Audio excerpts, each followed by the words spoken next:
For the first time since 1997, Canada is in the middle of a postal strike. But times are different than 14 years ago. The internet is now very much a part of our daily lives, from PCs to handheld devices. Given the technological advancements, it seems rather risky to go on strike now. So why? We're on strike because the employer isn't paying serious attention to the demands that we put forward on the table. They're extremely focused on their own demands. And our demands include things that are so important to us, such as health and safety, to be able to have a safe and healthy workplace. We have letter carriers that, with what the employer has proposed, they're going to be carrying a double satchel of mail and a bundle on their arm of the large letters and a bundle in their hand and carrying a scanner as well. And if you look at the weather conditions that we get in Calgary, that's very cumbersome and can cause somebody to be injured. Slipping, tripping, falling, strains on all their muscles and backs and legs. We want the employer to address those issues. We want the employer to respect us, respect the work that we do. We're not just robots. We have feelings, we have pain, we have a sense of pride in the work we do. And there's nothing that the people here on the picket line and all the rest of our members like better than being able to do their job and to give the public the service that they deserve. Another one of our demands that are on the table is to have the employer expand the service. We believe that every Canadian deserves door-to-door service. If you're talking about the outlying areas in the rural, of course that's not possible. But we have an awful lot of Canadians who have to go to a community mailbox, and of course we're good with jargon, so we call them CMBs, to pick up their mail. And again, talking about the weather in Calgary, it's very rare that we have a day where we don't have wind. And then of course you talk about all the different seasonal weather, and you have people standing there and it's raining or it's snowing or it's icy. They're slipping and falling, their mail's flying down the street sometimes, and that doesn't have to happen. We can deliver to the door. We have the manpower to be able to do that if the employer properly staffs. What would be the solution in order to get mail delivery to individual homes? It would probably mean an increase in the number of people to deliver the mail, because over the years it's been worked out an extremely complex system of evaluating the work. But we're in favor of doing it. Our letter carriers want to do it. They enjoy the discussions with the customers, the back and forth, to be able to give people their mail, and people are excited to get their mail. They like to go to their mailbox and see that they are surprised in there. They have mail, they have a letter from their cousin in Newfoundland, or they have something coming from the States. They've ordered online. And that, of course, leads to the next one, that the post office is saying that the mail is dropped because of the internet, or it's had a big effect. It has had a big effect. A lot of people order online and then get their parcels delivered by Canada Post. So that's been a benefit to us. To that end, if I may ask that, to that end, a lot of people are saying, well, the internet has changed something because people are now getting their bills online, they're paying their bills online. Yes, they are still receiving parcels, but courier companies now seem to be pushing towards doing the delivering as well. What competitive edge could you give that would satisfy everybody, including the end customer, without prices going too high, without service going down? How would you solve that? We're still the cheapest show in town. Because we have the network that we have, and we can deliver to every address in Canada, we are still the cheapest show in town. And the Canadian public knows that. All those options are there when people want to do their ordering. And if you want to pay premium prices, you can use any other service that you want to use. But to be able to get your stuff, get your parcels and get your mail, Canada Post is the way to go. The internet has also spawned a number of businesses that deal just with internet,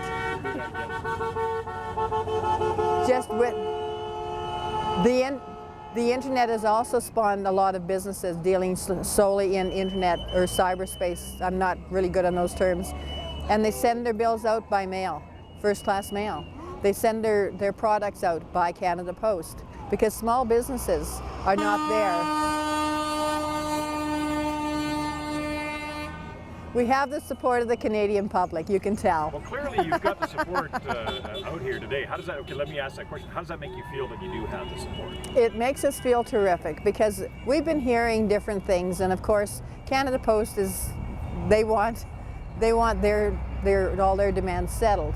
And of course we've heard things out there, oh, the public doesn't support you. But you can hear that today, that the public does support us. And our letter carriers have told us, and our drivers have told us, that when they're delivering the mail, the customers are telling us, we're behind you. We like to see you, we like to get our mail. So that is just a false rumor that's out there. Now, I know that you're going through rotating strikes right now. How effective has that been, or is there a push on to go to a full-blown strike now? We haven't heard anything about a full-blown strike. The rotating strikes have been very effective. We've had a whole number of our members saying, when can we go? We want to get out there and show the employer that we're strongly behind our negotiating committee and the demands that they're negotiating for us. It also benefits us in the sense that, for example, Calgary's out today, we're out for 24 hours, and we only miss 1 day's pay. Whereas if we were out across the country ever since last Friday, it would be, today's Wednesday, 4 days pay. Or in some cases 5 or 6 because we do work 24/7. Okay, if you do go on a full-blown strike, how far are you prepared to go? We're prepared to go until we get a proper, decent collective agreement. Or at least something that we can live with. But that's up to the negotiating committee to decide. Because in the past, you're never ever going to get everything you ever wanted because the employer is sitting across the table. It isn't just a one-sided affair. And in the past, every collective agreement, we've accepted things that we didn't set out to want to have in the collective agreement. They've been there. So the next round of negotiations, you try and negotiate them out. It's a give and take process. I understand. If you were to go to a longer strike, or if you were to go to a full-blown strike, and if it went on for any period of time, there is that possibility that more people would find ways to work around that, whether it's the internet getting their bills, more and more bills being paid by online and such. What are your thoughts to that? We've been in situations in the past, the mosquitoes are out again, where we've been on 42-day strikes. And there are always going to be people, it doesn't matter what situation is going on, people decide to use alternate means of whatever the issue is. And people always come back as well because our volumes are not down like the post office is trying to put out there. They're not down? They're not down what they're trying to put out there because if you look at their numbers, they're basing it on 2006 when we had the highest boom going in a long time and everybody was using the mail. There was no issue. Then we hit a recession.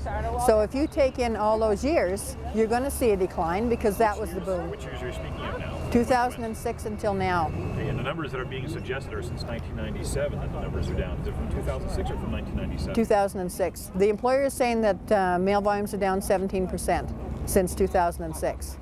And that was because of the boom? The boom was in 2006. But that 17% also is, and if you know about numbers, you know how you can play with numbers to say what you want it to say. That is based on first-class letter mail delivered to the door. We're not talking about CMBs now, community mailboxes. We're not talking about parcels. We're not talking about priorities, express post, any of those other products. We're not talking about those. We're just talking about first-class letter mail to the door. So it's a false number. Yeah. Well, next week they say mail volumes are down 50%. In the meantime, they're sending home our plant workers. So the mail is just not getting processed. It's not getting to the letter carriers. However, that being said, I still have a lot of mail today, having been on strike yesterday. A lot of magazines, a lot of flats. I still have a full day plus of letters. So now next week they want to start us Monday, Wednesday, Friday delivery only. As letter carriers, that kind of scares us because if that works for the corporation and they get away with a Monday, Wednesday, Friday delivery, that may set a precedent. When we come back to a new contract, they may say this is part-time job now. This is Monday, Wednesday, Friday. But in the summertime, our volumes are down. You may be able to get away with that, but then what happens at Christmas time? We're carrying double then. We're walking in the snow. You have your flyers. We have these scanners now, the new 2-bundle delivery system, all of that, all combined with taking away sick time. It's going to be the end of us, really. And I mean, with taking away the sick time right now as it stands, if you get an injury and you use up your sick time first, if they take away our sick time, we may have people that are off injured that are going to need to use EI. All of a sudden, now taxpayers are going to be paying our wages because you're going to be paying into EI and we're going to be withdrawing from EI, whereas our sick time would normally cover it. So, all those things combined, they're just scary. Health and safety are at the forefront of the union's decision to strike. How it'll be settled may very well determine the future of Canada Post and how Canadians receive their mail. Francois Arsenault, HDindieNews, Calgary.